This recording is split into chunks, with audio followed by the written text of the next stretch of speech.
The moment has already passed. You just don't know it yet. What you're reacting to now feels obvious, predictable, almost scripted. You're telling yourself the outcome makes sense, that the signs were always there, that anyone paying attention could have seen it coming. That belief is costing you leverage in real time. Most people think hindsight gives them clarity. It doesn't. It gives them permission to rewrite risk after it's already crystallized. By the time you feel confident about what happened, the opportunity to act differently is gone. The decision window has closed quietly, without drama. This is how people lose position without noticing. They don't miss the big signal. They distort the past until the present feels justified. They stop interrogating uncertainty because it feels resolved. That's when the next mistake compounds.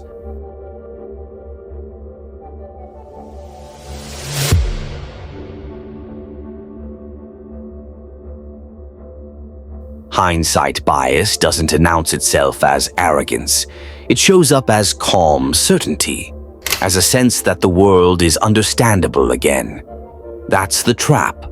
When outcomes feel inevitable, you stop protecting against variance. You stop building buffers. You start assuming. And assumption is where leverage bleeds. You aren't wrong because you didn't predict the outcome. You're wrong because you believe the outcome was predictable. That belief reshapes how you prepare, how you commit, and how early you exit next time. And the first mistake is the one nobody sees coming. This is hindsight bias.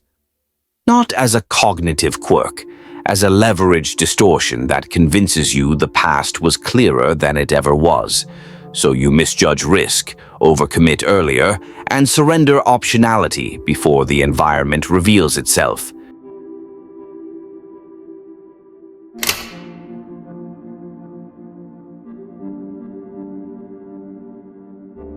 You make a move, the outcome resolves.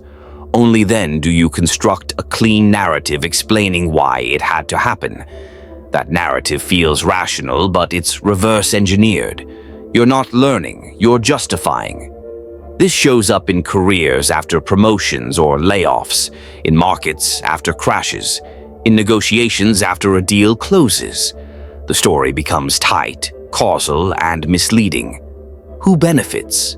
Anyone who wants you to feel comfortable repeating the same pattern. You convince yourself you understand the system, so you stop questioning it. It feels harmless because the explanation reduces anxiety. It restores control. What it costs is future adaptability. You stop preparing for outcomes that don't fit the story. The warning. Once the story feels obvious, you've already lost variance protection.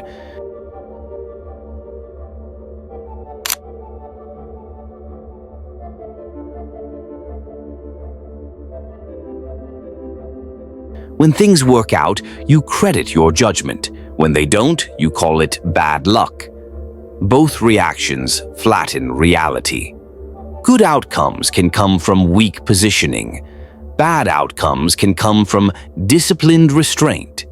In performance reviews, managers do this constantly. Results are treated as proof of foresight. Process disappears. Timing disappears. Context disappears.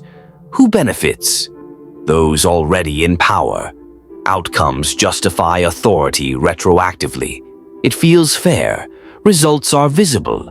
What it costs is accurate calibration. You reinforce habits that only worked once. The warning. If you only evaluate after resolution, you're training blind.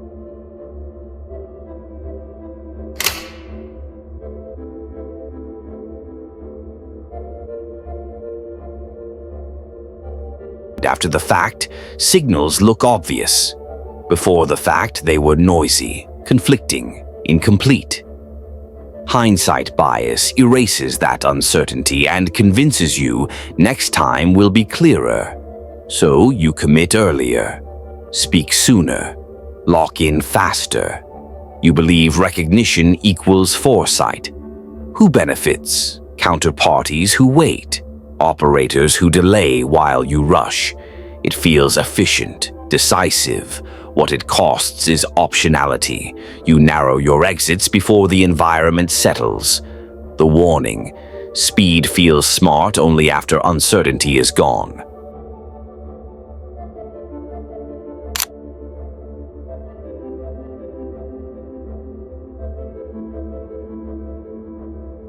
Once you believe you saw it coming, your confidence spikes.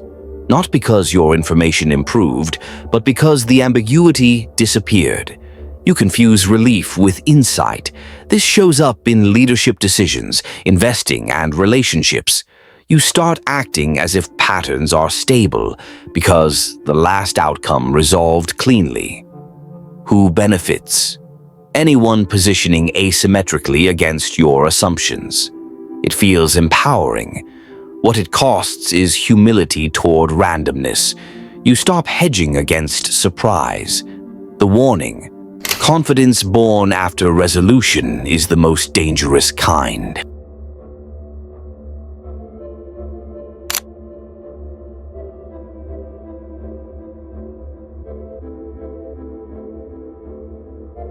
Hindsight collapses multiple possible futures into one story. You forget how many other outcomes were viable. You treat the realized path as destiny. In business, failed competitors disappear from memory.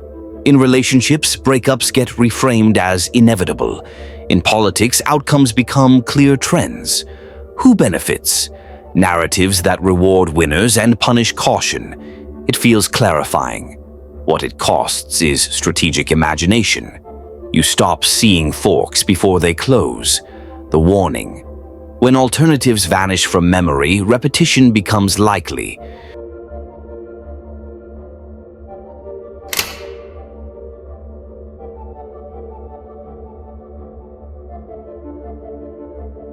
You don't extract principles, you extract anecdotes. The lesson becomes: trust your gut, or act faster, or be patient. None of those were actually causal. Hindsight bias teaches you slogans instead of conditions.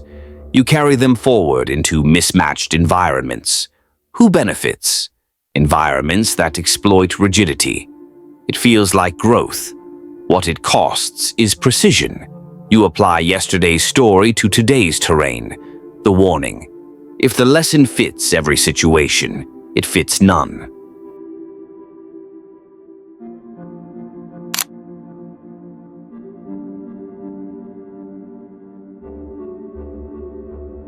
Most people believe clarity comes from understanding the past. Operators know clarity comes from respecting uncertainty before commitment. Most people think being right later proves competence earlier. Operators separate decision quality from outcome entirely. This isn't about being right, it's about not being cornered. Control comes from optionality, not intensity. Speed favors the trapped, delay favors the positioned. When you stop rewriting history, you stop lying to yourself about risk. You begin to see decisions as exposures, not predictions. You measure moves by how many exits they preserve, not how confident they feel afterward. Operators don't ask, "How did this make sense?" They ask, "What did I know then? And what did I leave open?" That shift changes everything.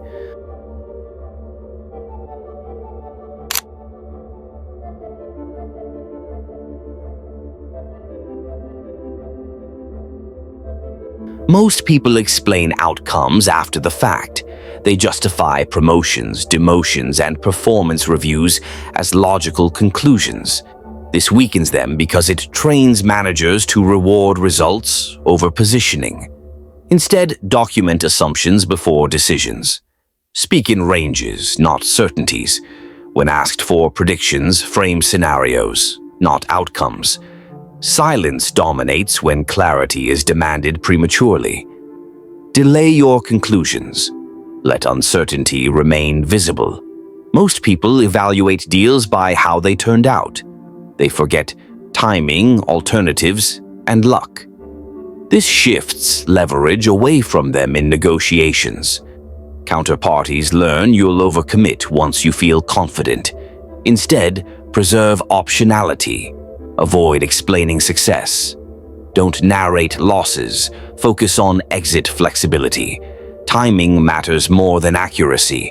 Most people rewrite failed relationships as obvious mistakes. That gives emotional closure, but destroys pattern awareness. Others benefit when you simplify the past. They predict your reactions. Instead, treat relationships as power environments. Keep ambiguity intact. Don't over-explain endings or beginnings. Withdrawal preserves leverage. Over-interpretation hands it away. This is not philosophy. This is a combat manual for thinking under uncertainty. Each rule cuts against the laziness of hindsight and the cowardice of comfort. What alternatives existed that I'm forgetting? Assume you are blind to at least one option. You almost always are. The mind clings to the first paths it sees because searching is effort, and effort exposes ignorance. Force the search anyway. Power belongs to the one who sees exits others never knew existed. Did this outcome require skill or permission?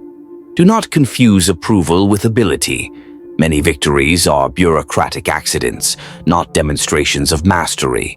If success depended on someone else's consent, it proves nothing about your strength.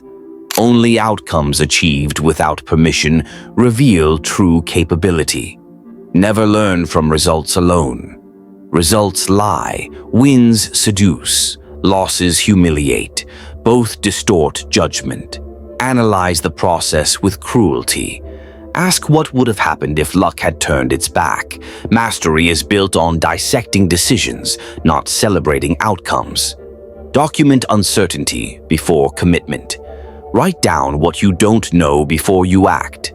Otherwise, certainty will be retroactively manufactured to protect your ego. This is how fools become confident, and confident men become dangerous to themselves. Power respects those who trap their own delusions early. These rules are not about thinking better. They are about thinking without self-deception. And the one who controls his own distortions is always positioned to control the board and the people moving on it. Hindsight bias doesn't make you wrong. It makes you early next time for the wrong reasons. When you believe the past was predictable, you strip the future of its danger. That's when exposure increases quietly. You commit faster, you hedge less, you trust narratives instead of structure. Operators don't need the past to make sense. They need the future to stay open. They don't explain outcomes. They design positions that survive surprise. If you correct this bias, you don't gain certainty. You gain restraint, and restraint is where leverage lives. If you're still watching, thank you for your attention.